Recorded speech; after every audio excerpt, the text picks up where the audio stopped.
नमस्कार दोस्तों, स्वागत है आप सभी का आपके अपने YouTube channel UP global coaching में। मैं प्रेम प्रकाश आज आपके सामने सामान्य अध्ययन जीएस के 30 महत्वपूर्ण प्रश्नों के साथ, जिसका हम सहन सरल विधि से आसान तरीके से गहन अध्ययन करके उसका विश्लेषणात्मक अध्ययन करके महत्वपूर्ण प्रश्नों को देखेंगे। ये हमारा प्रैक्टिस सेट 4 होगा। इससे पहले हमारे 3 प्रैक्टिस सेट आपको YouTube पर निःशुल्क प्रोवाइड करा दिए गए हैं। अगर आपने नहीं देखे हैं तो आप हमारी जो श्रृंखला चल रही है उसके 3 प्रैक्टिस सेट के महत्वपूर्ण 30 प्रश्नों को आप जरूर देखिए। और हम जो प्रश्न लेके आ रहे हैं आपको पहले से ही बता चुके हैं, महत्वपूर्ण प्रश्न है, परीक्षा में कहीं ना कहीं पूछे जा चुके हैं। और आपके लिए कोई भी समस्या हो तो आप अपनी समस्या को कमेंट्स बॉक्स में जरूर टाइप करें। और अगर आप हमारे चैनल पर नए हैं तो हमारे चैनल को सब्सक्राइब जरूर करें। चलिए क्लास को स्टार्ट करते हैं। देखिए आपकी स्क्रीन पर ये रहा पहला प्रश्न। प्रश्न पहला है, वेग का सूत्र है दूरी बटे समय, विस्थापन बटे समय, दूरी गुणा समय, चाल गुणा समय। क्या होगा इसका सही आंसर? प्रश्न पहले का सही जवाब क्या होगा? देखिए इसका पूछा है हमसे वेग का सूत्र। वेग क्या होता है? वेग और चाल क्या अंतर होता है? देखिए वेग जो है हमारी, ये एक सदिश राशि है, एक वेक्टर क्वांटिटी है, एक सदिश राशि है, जबकि चाल अदिश राशि होती है। वेग बराबर क्या फॉर्मूला होता है? वेग बराबर फॉर्मूला होता है विस्थापन बटे समय, विस्थापन बटे समय, ये इसका सूत्र होता है। चाल का होता है दूरी बटे समय, चाल बराबर दूरी बटे समय।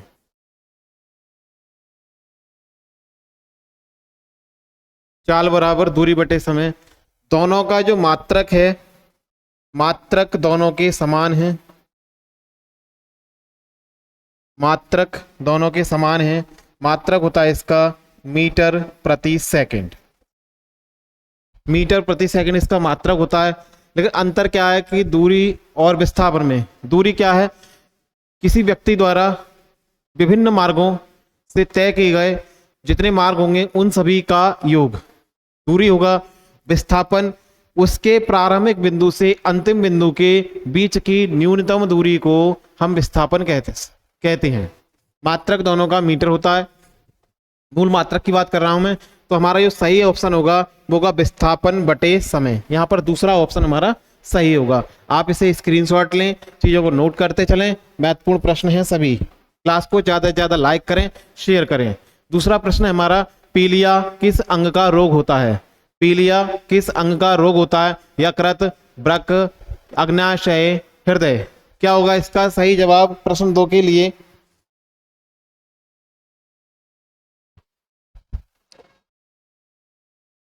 इसका सही जवाब होगा यकृत। पीलिया यकृत का रोग होता है, क्योंकि पीलिया सीधे सीधे, पीलिया सीधे, पीलिया सीधे यकृत को प्रभावित करता है। यकृत जिसे कहते हैं लीवर, लीवर को प्रभावित करता है।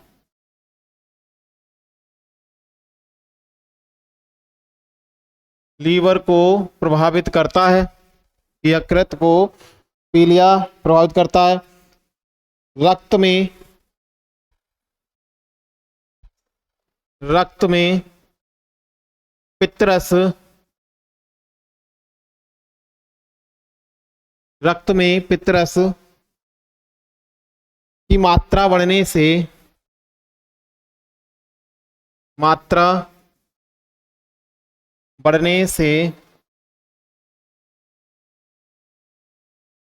आंख सफेद तथा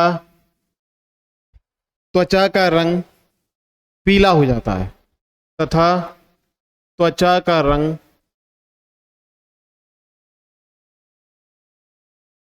पीला हो जाता है, पीला हो जाता है। पीलिया जो रोग है वो सीधे सीधे यकृत को प्रभावित करता है। कारण क्या है, किसके कारण पीलिया होता है? तो ये होता है आपका hepatitis A and hepatitis C की अधिकता के कारण ये रोग हो जाता है। सही ऑप्शन होगा हमारा पहला, यकृत। अगला प्रश्न, प्रश्न तीसरा हमसे पूछा है, एड्स का विस्तृत रूप क्या है? एड्स का विस्तृत रूप क्या है? Anti Indian draft site, anti immuno deficiency syndrome, acquired immuno deficiency syndrome, कोई नहीं। क्या होता है इसका पूरा नाम? एड्स का पूरा नाम, देखिए एड्स का पूरा नाम होता है acquired immuno deficiency syndrome. AIDS का पूरा नाम एक्वायर्ड इम्यूनो डिफिशियंसी सिंड्रोम होता है। एड्स किसके कारण होता है? ये एक वायरस के कारण होता है और ये मनुष्य में पाए जाने वाला रोग है, वायरस के कारण होता है। कौन सा वायरस होता है? वायरस होता है आपका HIV। HIV वायरस होता है जिसका पूरा नाम होता है ह्यूमन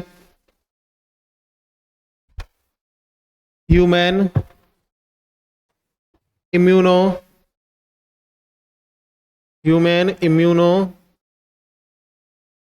डिफिशियंसी वायरस,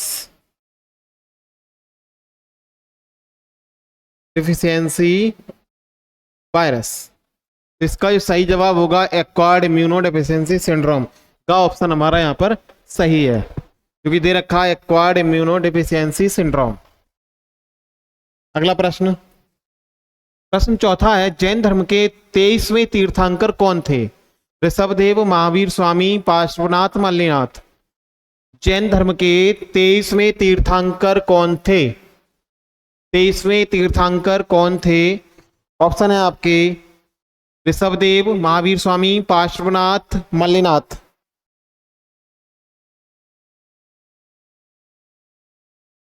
पहला ऑप्शन आपको दे रखा है ऋषभदेव।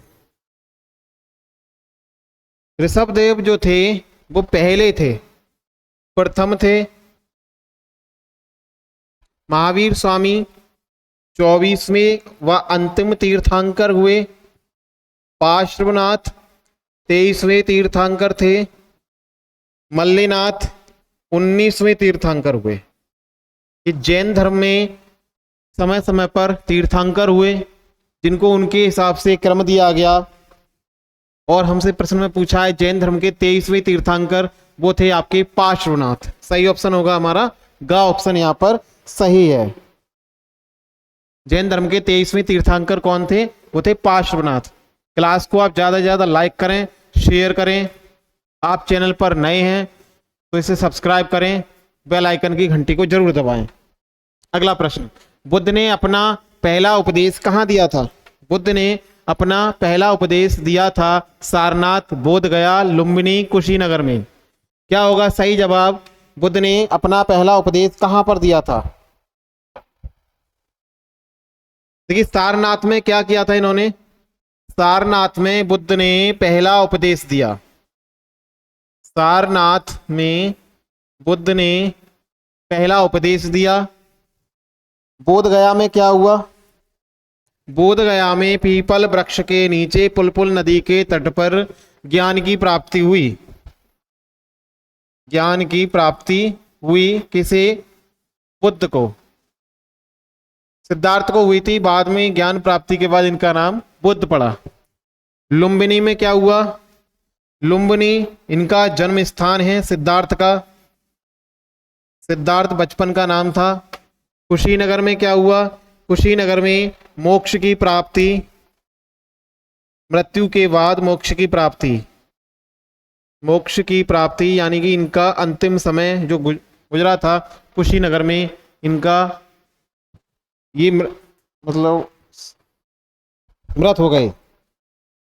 मोक्ष की प्राप्ति जिसे बौद्ध धर्म में कहा गया है महापरिनिर्वाण। महापरिनिर्वाण हमारा सही ऑप्शन होगा। बुद्ध ने पहला उपदेश कहां पर दिया था? वो दिया था सारनाथ में। पहला ऑप्शन हमारा सही है। अगला प्रश्न, सांची के स्तूप का निर्माण कराया, सांची के स्तूप का निर्माण कराया चंद्रगुप्त मौर्य ने, बिंबिसार ने, अशोक ने, कौटिल्य ने? सांची के स्तूप का निर्माण किसने कराया था? इसका सही जवाब होगा अशोक। सांची के स्तूप का निर्माण कराने वाला पहला शासक अशोक। कलिंग के युद्ध के बाद, कलिंग का युद्ध हुआ, कलिंग के युद्ध में बहुत सारे सैनिक मारे गए, जिससे इनकी स्थिति दयनीय हो गई और इन्होंने भविष्य में कभी युद्ध ना करने का फैसला लिया अशोक ने। उसके बाद इन्होंने बौद्ध धर्म अपना लिया और बौद्ध धर्म प्रचार के लिए अपनी पुत्री और पुत्र के लिए प्रचार के लिए श्रीलंका भेजा। जगह जगह पेड़ लगवाए, रोड पे, सड़कों पर, और सांची के स्तूप का इन्होंने निर्माण कराया। और ये निर्माण कब कराया? 3री शताब्दी ईसा पूर्व में। 3री शताब्दी ईसा पूर्व में, ईसा पूर्व में इन्होंने निर्माण कराया। इसमें बुद्ध की राख, महात्मा बुद्ध की राख का प्रमाण मिलता है। महात्मा बुद्ध की राख का प्रमाण मिलता है सांची के स्तूप में।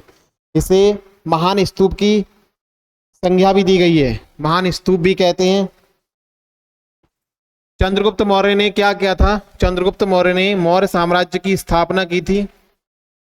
मौर्य साम्राज्य की स्थापना की थी। मौर्य साम्राज्य की स्थापना किसने की थी? सही जवाब तो उसका आंसर होगा चंद्रगुप्त मौर्य। और ये चाणक्य के शिष्य थे चंद्रगुप्त मौर्य।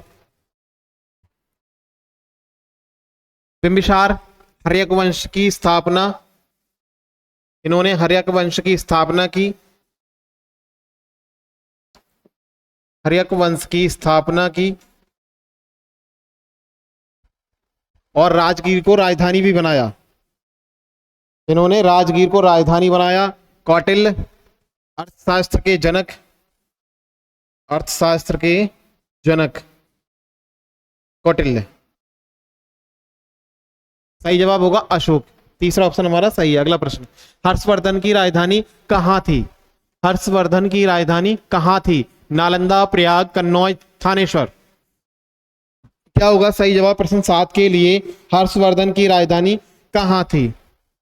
इसका सही जवाब होगा ग ऑप्शन, कन्नौज। हर्षवर्धन की राजधानी कन्नौज में थी, जो कि आज वर्तमान समय में, वर्तमान समय में उत्तर प्रदेश का एक जिला है। उत्तर प्रदेश का एक जिला है कन्नौज। सही ऑप्शन होगा हमारा ग ऑप्शन, यहां पर सही होगा।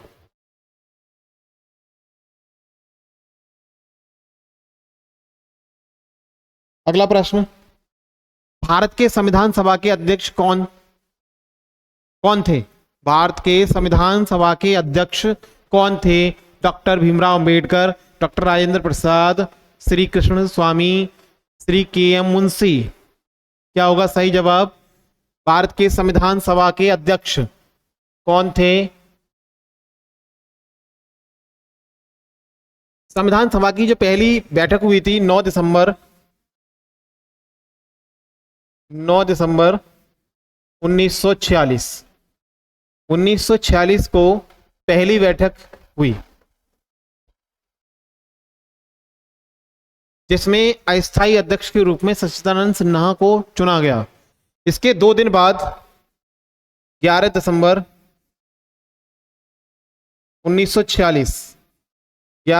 1946 को इसकी दूसरी बैठक हुई और दूसरी बैठक में स्थायी अध्यक्ष को चुना गया। और स्थायी अध्यक्ष चुने गए कौन? स्थायी अध्यक्ष चुने गए डॉक्टर राजेंद्र प्रसाद। डॉक्टर राजेंद्र प्रसाद को स्थायी अध्यक्ष चुना गया। कब? 11 दिसंबर 1946 को दूसरी बैठक हुई संविधान सभा की, जिसमें डॉक्टर राजेंद्र प्रसाद को सभा का स्थायी अध्यक्ष चुना गया। इसके बाद तमाम समितियां बनाई गई। उन सभी समितियों में तमाम समितियां थी, उनमें से एक समिति थी जिसके प्रारूप समिति के अध्यक्ष कौन थे? डॉक्टर भीमराव अंबेडकर, प्रारूप समिति के अध्यक्ष।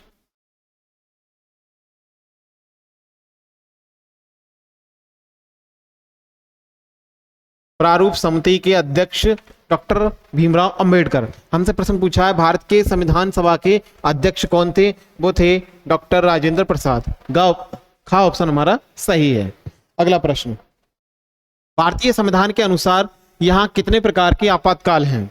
भारतीय संविधान के अनुसार यहां कितने प्रकार के आपातकाल हैं? 3, 2, 4, 5। क्या होगा इसका सही जवाब? प्रश्न 9 के लिए, भारतीय संविधान के अंदर कितने आपातकालों का वर्णन है? तो इसका सही जवाब होगा 3। यहां पर 3 आपातकाल हैं। 3 आपातकाल कौन कौन से हैं? देखिए इन्हें। पहला आपातकाल है राष्ट्रीय आपातकाल। राष्ट्रीय आपातकाल अनुच्छेद 352। राष्ट्रीय आपातकाल अनुच्छेद 352। इसके बाद आता है राजकीय आपातकाल। राजकीय आपातकाल जिसे राष्ट्रपति शासन के रूप में जाना जाता है, प्रेसिडेंट रूल। राष्ट्रपति शासन अनुच्छेद है ये आपका 356। 356 अनुच्छेद के अंतर्गत राजकीय आपातकाल, राष्ट्रपति शासन के बारे में बताया गया है। इसके बाद आता है आपका वित्तीय आपातकाल। वित्तीय आपातकाल, और इसका जिक्र कौन से अनुच्छेद में है? 360, आर्टिकल 360। तो ये हैं 3 प्रकार के आपातकाल जो कि भारतीय संविधान के अंतर्गत इनका जिक्र किया गया है। और वित्तीय आपातकाल आज तक नहीं लगा है, ये 2 लग चुके हैं। अगला प्रश्न, चरकुला नृत्य का संबंध किससे है? किस राज्य से है? गुजरात से, मध्य प्रदेश से, उत्तर प्रदेश से, बिहार से।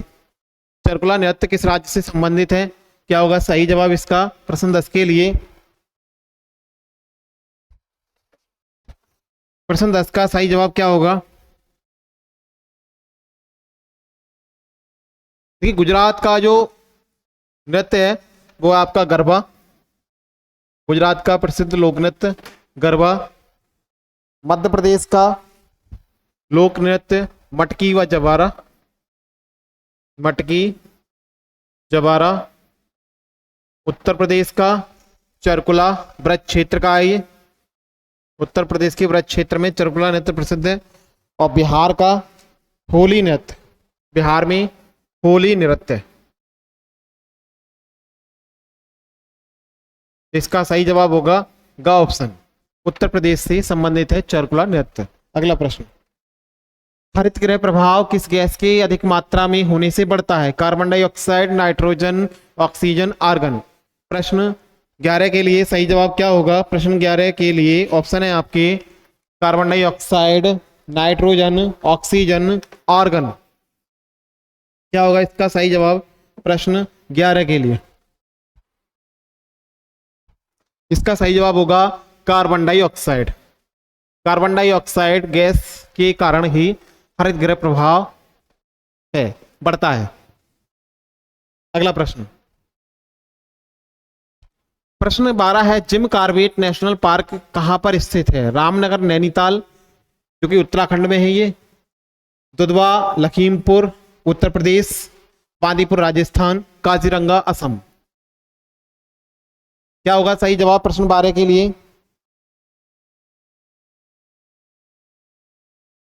जिम कॉर्बेट ये है आपका उत्तराखंड।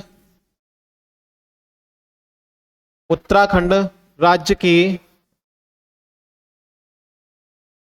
उत्तराखंड राज्य के नैनीताल जिले के नैनीताल जिले के रामनगर स्थान पर रामनगर स्थान पर जिम कॉर्बेट नेशनल पार्क स्थित है और ये सबसे पुराना नेशनल पार्क है जिसकी स्थापना 1936 में की गई थी। 1936 में इसकी स्थापना हुई और ये किसके लिए है? बाघ के लिए है। ये बाघ के लिए जाना जाता है। इसका सही जवाब होगा का ऑप्शन रामनगर नैनीताल। दुधवा राष्ट्रीय उद्यान लखीमपुर उत्तर प्रदेश में है ये और इसमें बाघ बारहसिंगा, इसमें बाघ और बारहसिंगा के लिए बनाया गया है ये। बांदीपुर राजस्थान, इसमें हाथी और बाघ, हाथी और बाघ। काजीरंगा असम,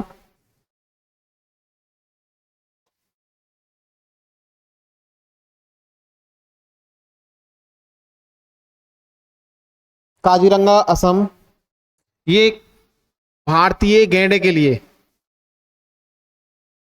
भारतीय गैंडा के लिए। इसका सही जवाब होगा ऑप्शन का रामनगर नैनीताल। अगला प्रश्न, निम्नलिखित में से कौन सी नदी डेल्टा नहीं बनाती है? गंगा, नर्मदा, महानदी, कावेरी। निम्नलिखित में से कौन सी नदी डेल्टा नहीं बनाती है? गंगा, नर्मदा, महानदी, कावेरी। भारत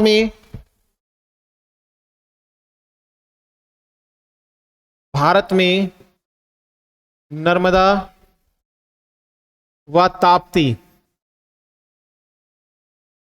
दो नदियां डेल्टा नहीं बनाती। डेल्टा नहीं बनाती हैं। हमसे यही पूछा है कौन सी नदी डेल्टा नहीं बनाती है, इसमें नर्मदा नदी डेल्टा नहीं बनाती है। अगला प्रश्न, राष्ट्रीय सुरक्षा परिषद का अध्यक्ष कौन होता है? राष्ट्रपति, प्रधानमंत्री, गृह मंत्री, रक्षा मंत्री। राष्ट्रीय सुरक्षा परिषद का अध्यक्ष कौन होता है?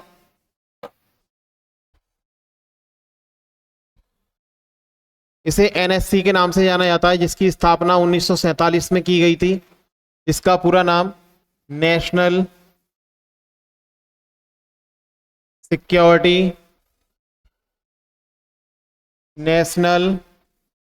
Security council, national security council, जिसका अध्यक्ष प्रधानमंत्री होता है, जिसका अध्यक्ष प्रधानमंत्री होता है।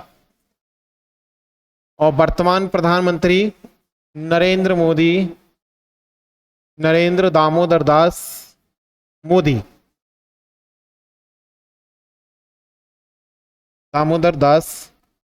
मोदी, जी हमारे देश के वर्तमान प्रधानमंत्री हैं। वर्तमान प्रधानमंत्री हैं। राष्ट्रपति कौन है इस समय? श्रीमती द्रौपदी मुर्मू।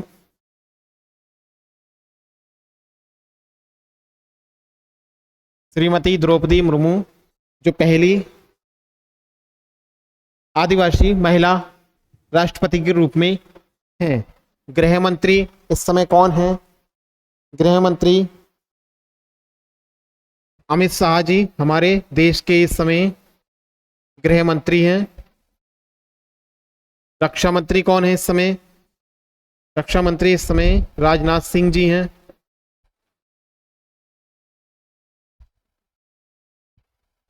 प्रस्ताव राष्ट्रीय सुरक्षा परिषद का अध्यक्ष कौन होता है? तो होता है प्रधानमंत्री, जो कि इस समय नरेंद्र दामोदर दास मोदी जी हैं। अगला प्रश्न, कार्य एवं ऊर्जा की इकाई है। कार्य एवं ऊर्जा की इकाई है जूल, एम्पियर, मीटर, किलोग्राम। कार्य एवं ऊर्जा की इकाई दोनों की जो यूनिट यानी मात्रक होता है वो होता है आपका जूल। ऑप्शन होगा का हमारा यहाँ पर सही है। एम्पियर किसका मात्रक होता है? वो होता है आपका धारा का। मीटर किसका होता है? दूरी का, विस्थापन का। किलोग्राम किसका मात्रक होता है? ये होता है आपका द्रव्यमान का। इसका सही जवाब होगा ऑप्शन का। अगला प्रश्न, वह एकमात्र पक्षी कौन सा है जो पीछे की ओर उड़ता है? वह एकमात्र पक्षी कौन सा है जो पीछे की ओर उड़ता है? कबूतर, तोता, गुंजन पक्षी, घरेलू गौरैया। प्रश्न 16 का सही जवाब क्या होगा?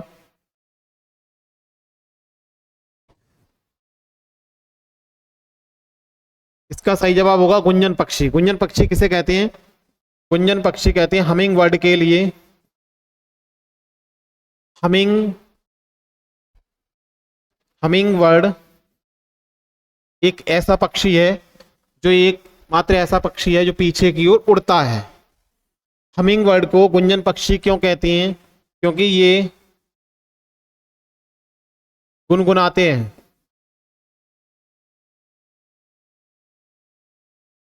गुनगुनाते रहते हैं,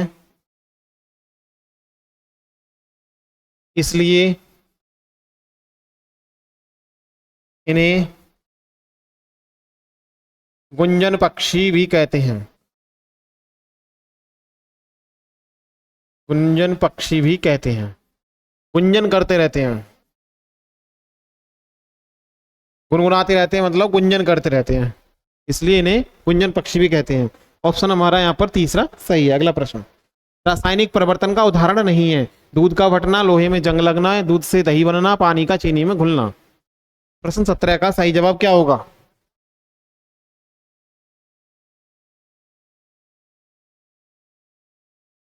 रासायनिक परिवर्तन का उदाहरण नहीं है। परिवर्तन दो प्रकार के होती हैं, रासायनिक परिवर्तन, भौतिक परिवर्तन।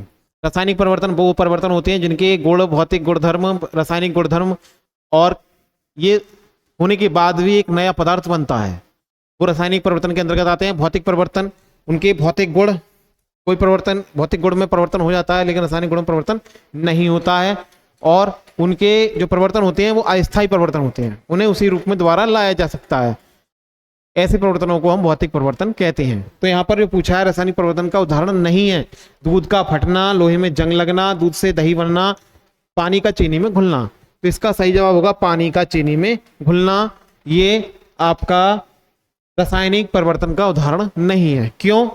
क्योंकि यहां पर क्योंकि ना तो चीनी का गुण बदला, कि ना तो चीनी का गुण बदला और ना ही कोई नया पदार्थ बना। कोई नया कोई नया पदार्थ बना।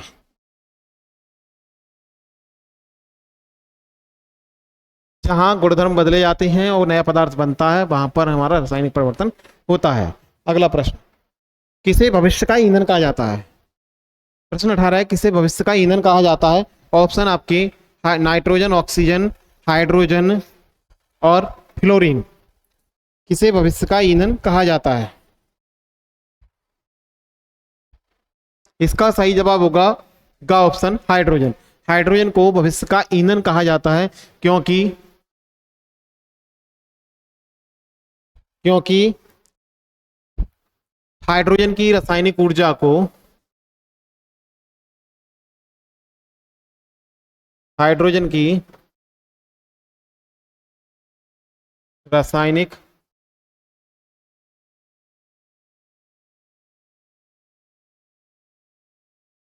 रासायनिक क्योंकि हाइड्रोजन की रासायनिक ऊर्जा को बिना ज्वलन के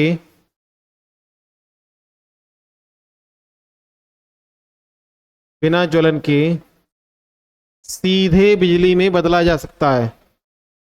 सीधे बिजली में बदला जा सकता है।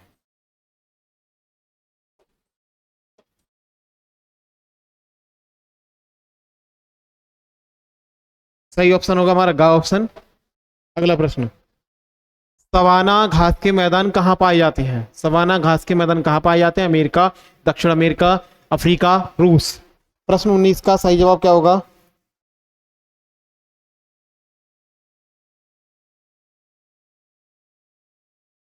प्रश्न 19 का सही जवाब क्या होगा?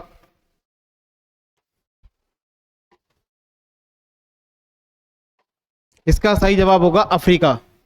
सवाना घास के मैदान कहाँ पाए जाते हैं? अफ्रीका में पाए जाते हैं।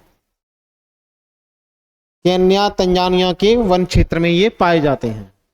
अगला प्रश्न, रिहंद बांध कौन से राज्य में स्थित है? बिहार, पंजाब, उत्तर प्रदेश, राजस्थान। रिहंद बांध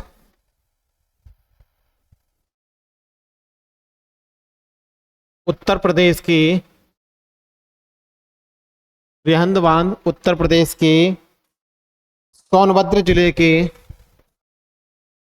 उत्तर प्रदेश के सोनभद्र जिले के पिपरी नगर में बनाया गया है। पिपरी नगर में स्थित है और यहीं पर भारत की सबसे बड़ी कृत्रिम झील, भारत की सबसे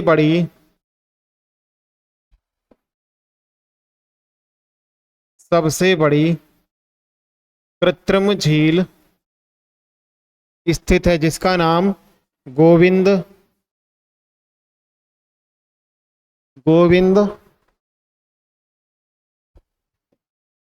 वल्लभ पंत सागर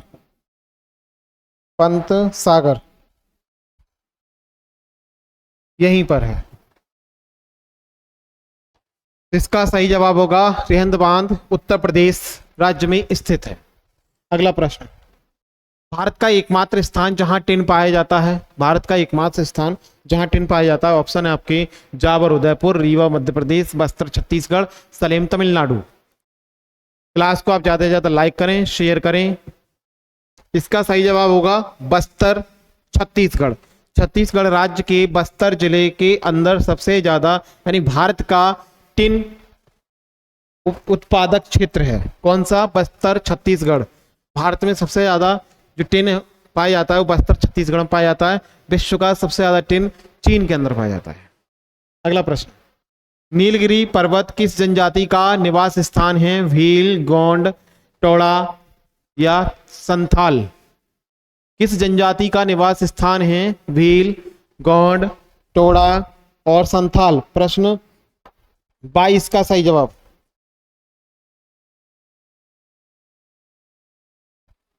इसका सही जवाब होगा टोडा। नीलगिरी पर्वत पर किस जनजाति का निवास स्थान है? टोडा। ये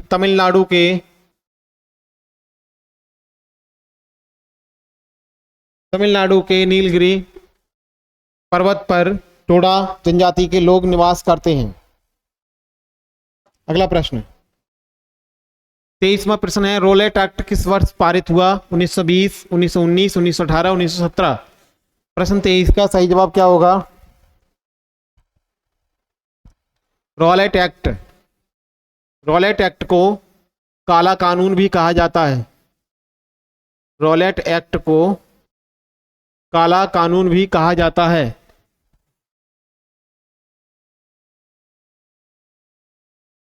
जो 8 मार्च 1919 को पारित हुआ। 1919 को पारित हुआ। किसने किया? ब्रिटिश सरकार ने भारतीय लोगों पर इसे लागू किया था। सही जवाब होगा 1919 खा ऑप्शन हमारा सही है। प्रश्न 23 के लिए खा ऑप्शन रॉलेट एक्ट 1919 में पारित हुआ। अगला प्रश्न, भारत में सर्वप्रथम होम रूल लीग की स्थापना किसने की? 1916 में इसकी स्थापना हुई। किसने की थी? एनी बेसेंट, बाल गंगाधर तिलक, जॉर्ज अरुंडेल, मोतीलाल नेहरू। प्रश्न 24 का सही जवाब क्या होगा?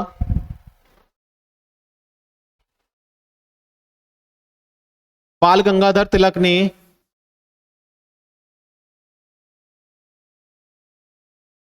बाल गंगाधर तिलक ने पुणे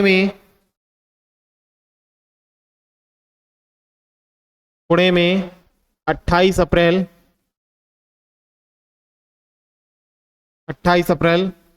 1916 में 1916 में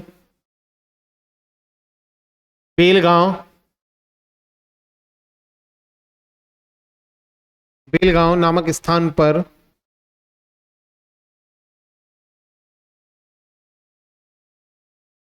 होम रूल लीग की स्थापना की। भारत के अंदर होम रूल लीग की स्थापना की।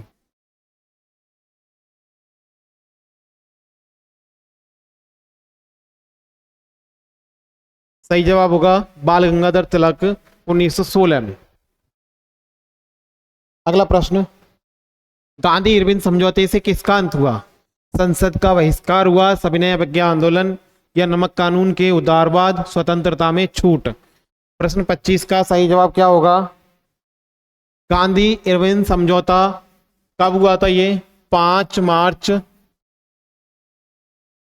मार्च सन 1931 को ये समझौता गांधी इरविन समझौता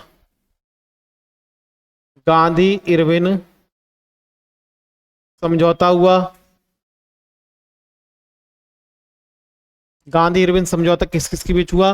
महात्मा गांधी और उस समय के वायसराय लॉर्ड इरविन के बीच गांधी इरविन समझौता 5 मार्च 1931 को ये हुआ, जिसमें सविनय अवज्ञा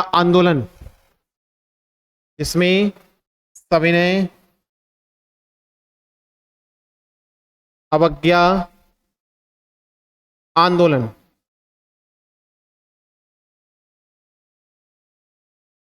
का अंत कर दिया गया।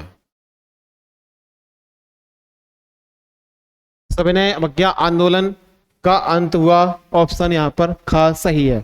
अगला प्रश्न, भूरी क्रांति किस क्षेत्र से संबंधित है?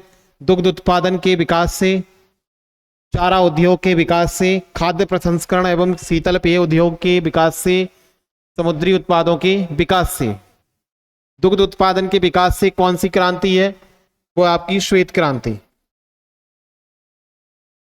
श्वेत क्रांति का संबंध दुग्ध उत्पादन से है। चारा उद्योग के विकास से ये आपकी हरी क्रांति का संबंध चारा उद्योग के विकास से, समुद्री उत्पादों के विकास से नीली क्रांति का संबंध, और जो बचा आपका तीसरा ऑप्शन, इसका संबंध है आपका भूरी क्रांति से। भूरी क्रांति का संबंध खाद्य प्रसंस्करण एवं शीतल पेय उद्योगों के विकास से। इसका सही ऑप्शन होगा गा। अगला प्रश्न 27। प्रश्न 27, किस वर्ष 14 बैंकों का राष्ट्रीयकरण किया गया था? 1947, 1951, 1969, 1967। प्रश्न 27 का सही जवाब क्या होगा? 14 बैंकों का राष्ट्रीयकरण कब किया गया?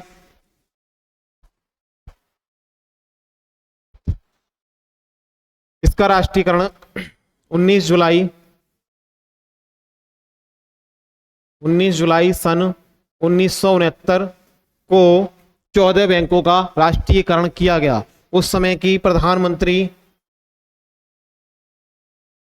प्रधानमंत्री श्रीमती इंदिरा गांधी के समय में 14 बैंकों का राष्ट्रीयकरण 19 जुलाई सन 1969 को किया गया। इसका सही ऑप्शन तीसरा ऑप्शन है, ग ऑप्शन हमारा सही है। अगला प्रश्न, प्रश्न 28, भारत का प्रथम राज्य जिसने वस्तु एवं सेवा कर को अपनाया। उत्तर प्रदेश, असम, ओडिशा, आंध्र प्रदेश। वस्तु एवं सेवा कर जिसे जीएसटी के नाम से जाना जाता है, good and service tax, good and service tax. 12 अगस्त 2016, 12 अगस्त सन 2016 को पारित किया गया असम की विधानसभा के अंदर।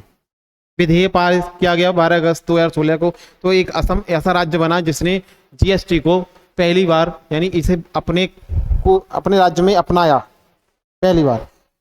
और इसके बाद जो दूसरा राज्य आता है आपका, पहला राज्य हो गया आपका असम, दूसरा आता है बिहार, पहला राज्य असम, दूसरा बिहार, और तीसरा राज्य आता है झारखंड।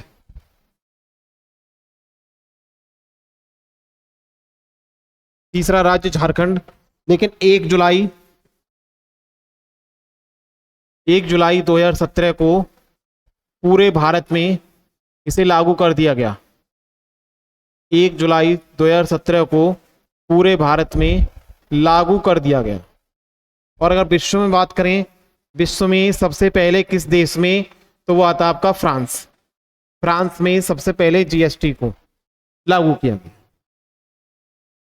इसका सही जवाब होगा असम, का ऑप्शन यहां पर सही है।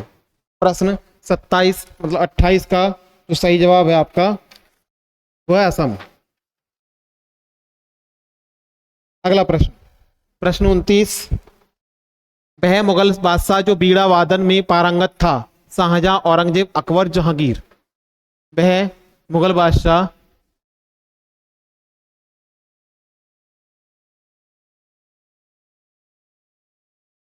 बादशाह जो बीड़ा वादन में पारंगत था, शाहजहां, औरंगजेब, अकबर, जहांगीर। इसका सही जवाब है औरंगजेब। औरंगजेब बीड़ा वादन में पारंगत था। प्रश्न 28 का सही जवाब होगा औरंगजेब। इसके बाद अगला प्रश्न और आज की सेशन का ये अंतिम प्रश्न, विश्व जल संरक्षण दिवस किस तिथि को मनाया जाता है। 22 मार्च, 24 अप्रैल, 16 सितंबर, 22 मई। आपका पहला ऑप्शन है 22 मार्च। 22 मार्च को विश्व जल संरक्षण दिवस मनाया जाता है। विश्व जल संरक्षण दिवस कब मनाया जाता है? 22 मार्च को। इसके बाद 24 अप्रैल को राष्ट्रीय पंचायती राज दिवस के रूप में कब मनाया जाता है? 24 अप्रैल को। 16 सितंबर को विश्व ओजोन दिवस, 16 सितंबर को विश्व ओजोन दिवस मनाया जाता है। 22 मई को कौन सा दिवस मनाया जाता है? वो आपका जैव विविधता दिवस। जैव विविधता दिवस कब मनाया जाता है? जैव विविधता दिवस कब मनाया जाता है? 22 मई को। इसका सही जवाब होगा विश्व जल संरक्षण दिवस किस तिथि को मनाया जाता है? वो आपका 22 मार्च को। इसका सही ऑप्शन 22 मार्च। तो दोस्तों ये था हमारी 30 प्रश्नों की श्रृंखला, महत्वपूर्ण प्रश्नों की एक श्रृंखला, और सभी प्रश्न इंपॉर्टेंट हैं। आप इसे ज़्यादा से ज़्यादा लाइक करें, शेयर करें और अपनी समस्याओं को कमेंट्स बॉक्स में जरूर टाइप करें। मिलती हैं फिर नेक्स्ट वीडियो के साथ और ऐसे ही महत्वपूर्ण प्रश्नों की एक श्रृंखला के साथ। तब तक के लिए नमस्कार, जय हिंद, जय भारत। Thanks for watching.